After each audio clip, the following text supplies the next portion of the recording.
kabarnya hari ini? Pasti luar biasa dong.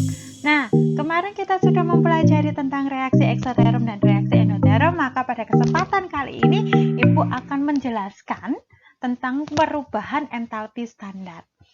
Nah, setelah kita mempelajari ini, diharapkan nanti kita bisa secara kritis dan mandiri dengan menggunakan literatur yang sudah kita punya, baik yang sudah Ibu berikan atau yang sudah dipunyai di rumah atau dengan searching di internet gitu ya, mengenai entalpi molar.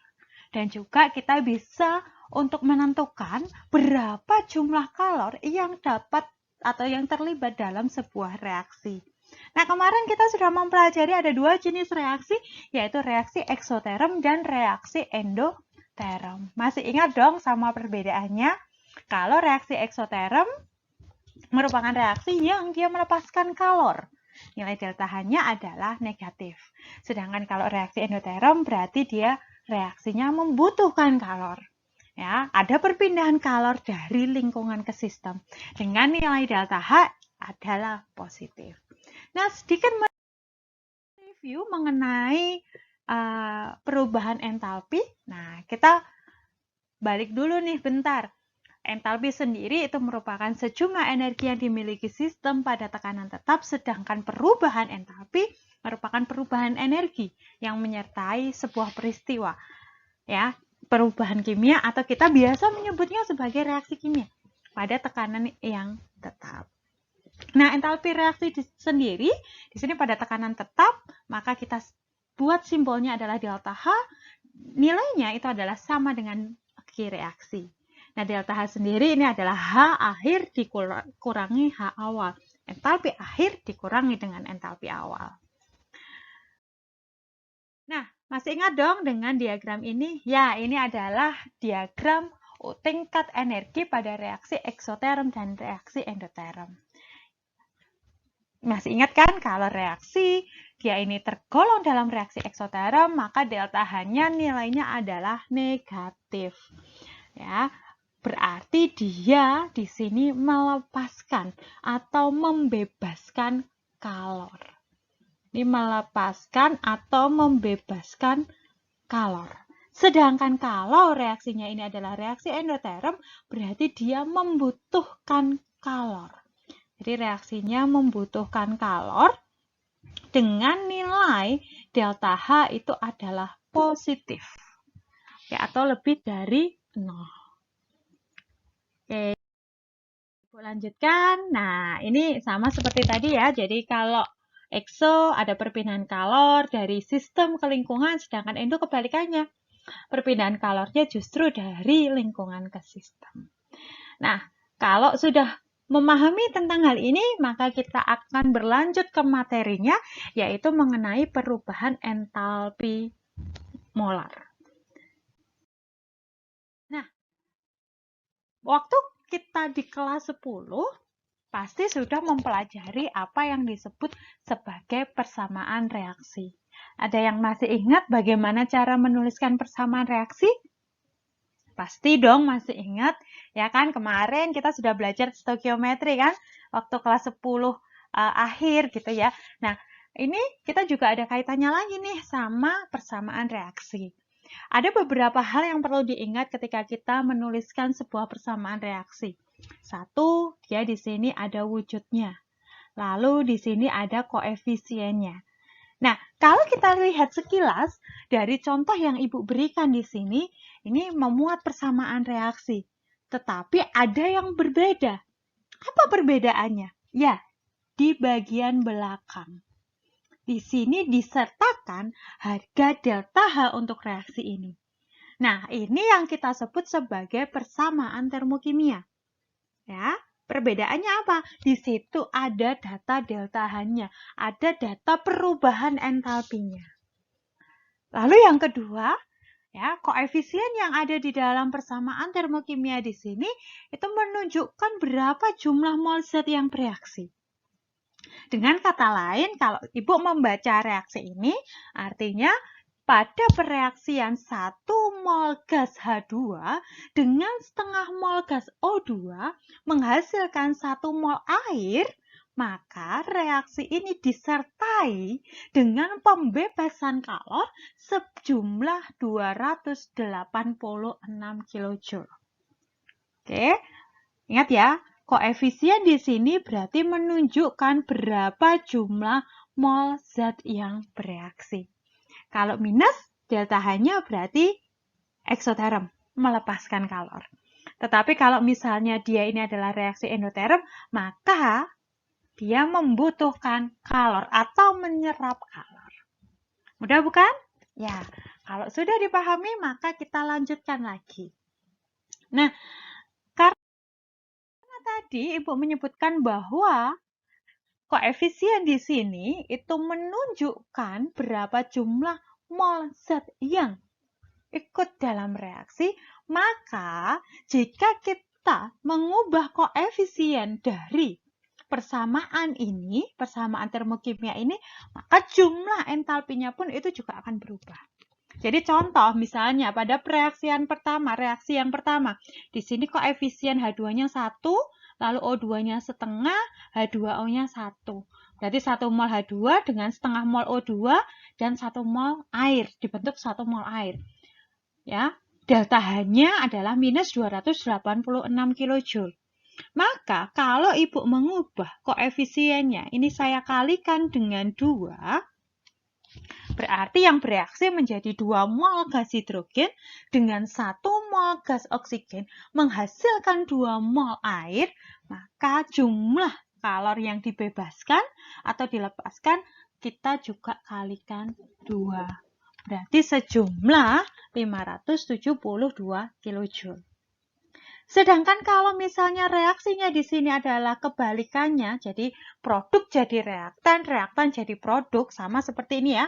Ini kalau Ibu buat ini reaksi 1, ini 2, ini 3, maka antara 1 dengan 3 di sini adalah kebalikannya. Ya, H2O-nya dia sudah bukan lagi menjadi produk, melainkan dia jadi reaktan. H2O terurai menjadi H2 plus setengah O2. Maka nilai dari perubahan entalpinya itu menjadi minusnya. Oke, jadi kalau Ibu buat ya, dari ini ke sini, berarti delta H3 itu adalah minus dari delta H1.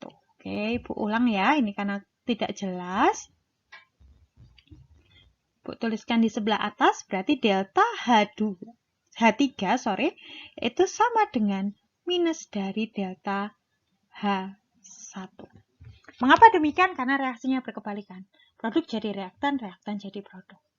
Oke, bisa dipahami? Mudah bukan? Oke, kalau sudah, oke, Ibu lanjutkan ya. Nah, sekarang selanjutnya kita belajar mengenai perubahan entalpi standar atau delta H, ada semacam kayak derajatnya di atas. Nah, itu menunjukkan untuk 1 molnya dan pengukurannya nanti itu dalam keadaan standar. 296 Kelvin 1 atm atau 25 derajat Celcius 1 atm. Oke, jadi ada berbagai macam perubahan entalpi standar. Nanti akan Ibu bahas satu persatu ya. Yang paling sering kita gunakan nanti adalah pembentukan standar, peruraian standar, lalu pembakaran standar, sama netralisasi. Nah, 4 ini yang akan jadi fokus kita, tetapi ada tambahan satu lagi tentang solvation atau pelarutan.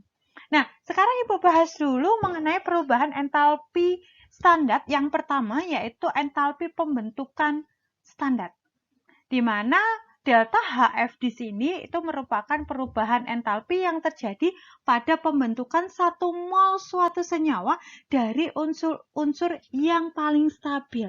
Ingat ya, jadi yang dibentuk 1 mol dari unsur-unsur penyusunnya. Jadi contoh misalnya di sini Ibu punya CO2, dia sebagai produk, lalu dibentuknya dari apa? Unsur penyusunnya ada C, ya, berarti di sini dia terbentuk dari C sama O kan? Nah, C-nya di sini itu dari C, solid, sedangkan O-nya berasal dari unsur O-nya itu berasal dari mana? O2, gas. Nah, di sini delta HF standarnya itu adalah minus 393,5 kJ. Oke, yang harus diperhatikan, Ibu ulang sekali lagi ya, jadi yang dibentuk 1 dari unsur-unsur penyusunnya. C dan O2. Kalau misalnya nanti kita menemui bahwa koefisiennya di sini itu harus pecahan, it's okay, enggak masalah. Yang penting adalah yang dibentuk 1. Oke? Bisa dipahami ya? Nah, ada beberapa hal yang di sini harus kita perhatikan. Antara lain,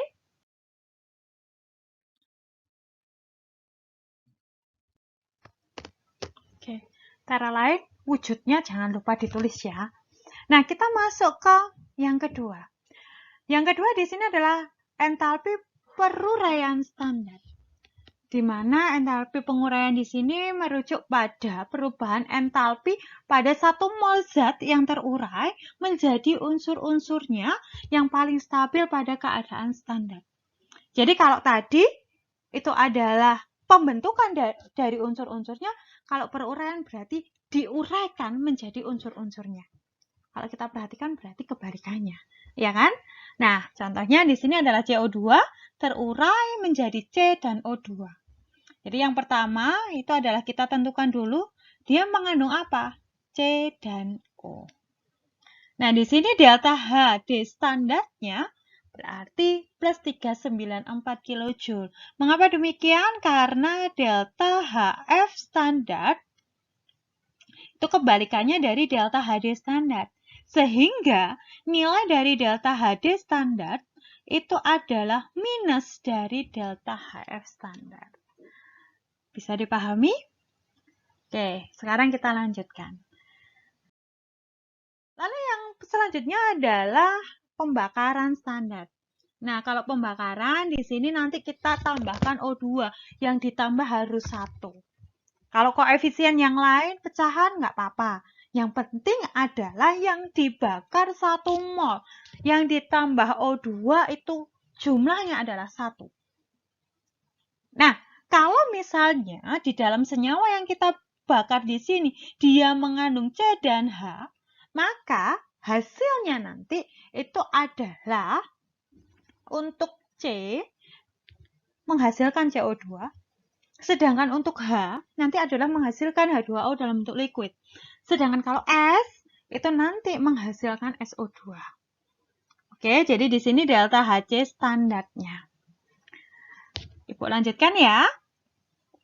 Sekarang kalau entalpi pelarutan standar. Kalau untuk entalpi pelarutan standar berarti di sini 1 mol dalam wujud solid padatan kita larutkan. Ketika kita larutkan, maka mereka akan terurai menjadi untuk menjadi ion-ionnya. Jadi kalau ibu punya MgCl2 lalu ibu larutkan, ya dia akan terion jadi apa? Mg2+ dan 2Cl-. Nah, sama seperti tadi, ingat ya, yang kita larutkan itu koefisiennya harus 1. Oke, sekarang kita lanjutkan. Yang terakhir,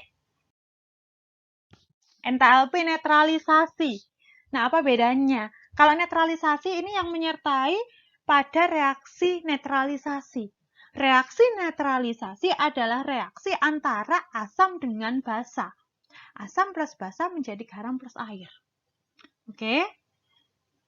Nah, tapi yang menjadi patokan kalau reaksi netralisasi adalah di sini H2O yang terbentuk.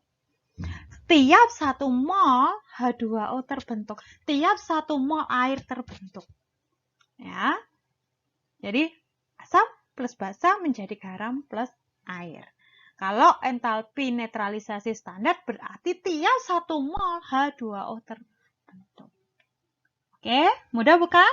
Kalau sudah bisa memahami, maka silahkan kerjakan LKPD yang ada di LMS. Oke? Selamat belajar. Ingat, do your best and God will do the rest. Selamat belajar. Tuhan Yesus memberkati.